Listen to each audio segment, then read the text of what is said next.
السلام عليكم، مرحبا بكم أصدقائي مجددا. اليوم سوف نتحدث على قصة صديق لي. بعد اجتياز المناظرة الدولية تعتبر. نحن في تونس نسميها البكالوريا. هي مرحلة مهمة حقيقة، يعني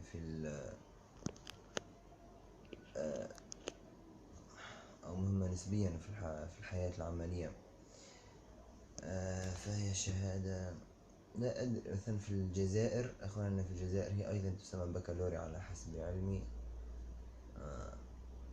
لا علينا. هي مناظرة دولية مهمة حسين. لا علينا. بالنسبة له في النتائج، عندما يبعث SMS أو رسالة فعندما ردوا عليه، فماذا ردوا عليه؟ أخبروه بأنه غشاش. غشاش. هو لم تكن مفاجأة حقيقة، يعني أنه ليس بالخطأ صار هذا، ولكن أنا في البداية تعاطفت معه. لأنه لم حسب ما روى لي وحسب ما سألته قال لي أنه أحس بالظلم، لأنه لم ينوي الغش ولم يغشها حتى، ولم تتم حتى عملية غش، ولكنه في الحقيقة خالف القانون. لا ندري إن كان القانون ظالم أو ليس ظالم، لا علينا فيها، لكن هو قد خالف القانون. وبعدما فكرت قليلا وجدت أنه حقيقة خالف القانون، وهذا أمر يجب أن يعاقب عليه. المسألة كيف عندما كان عندما كان في الاجتياز الامتحان المناظرة في القسم، آه، يكون كل تلميذ جالس في طاولة لوحده، ويكون على الأقل أستاذين أو ثلاثة أحيانا في يراقبون التلاميذ لكي يمنعونهم من الغش. فماذا حدث؟ هو وضع الهاتف هناك، وضعه هنا وضعه في هذه المنطقة على بنطلونه أو السروال. وحتى هو مود افيون، يعني وضع الطيران كأنه في طائرة، حيث لا يستطيع الاتصال به أحد. ولكن الهاتف قدرا لحسن حظه لحسن حظه أرن أو لسوء حظه، الألارم. ألارم English. I think it's called in English alarm. ألارم الساعة، يعني ايش كلامكم باللهجة التونسية؟ الألارم نعم، أحسن حط ألارم منبه. أي منبه منبه الهاتف هو الذي قد رن. فعندما رن الأستاذة بحثوا عنه فلم يجد. هو عندما رن وضعه بسرعة، أغلق الهاتف بسرعة، ولم يجدوا الهاتف عند من. فماذا حدث؟ ماذا فعلوا؟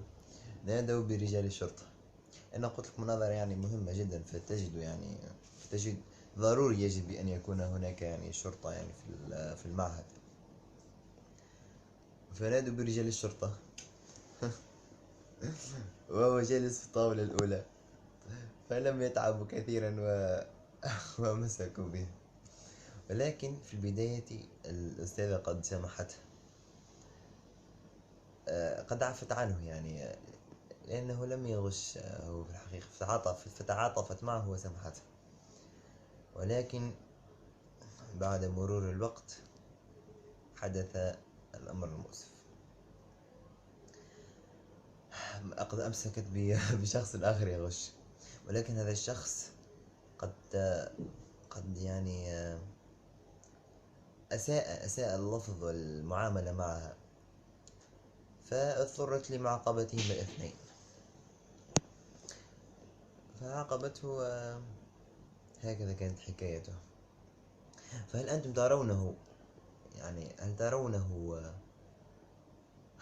يعني قابلته بعد ظهور النتائج بمدة، يعني شهر كذا، تقريبا شهر أو أقل. هل تظنون يعني المقصد أن الذي أعنيه هو لو سألته قلت له هل تحس بالظلم يعني أو بالحسرة أو كذا، قال لي مرور الحسس، لكن الآن يعني برد شوية نقولوا نحن التونسي، يعني هدأت مشاعره وتمر تلك هي الحياة. فهل تظنونه، سؤال لهذه الحلقة، هل تظنونه على حق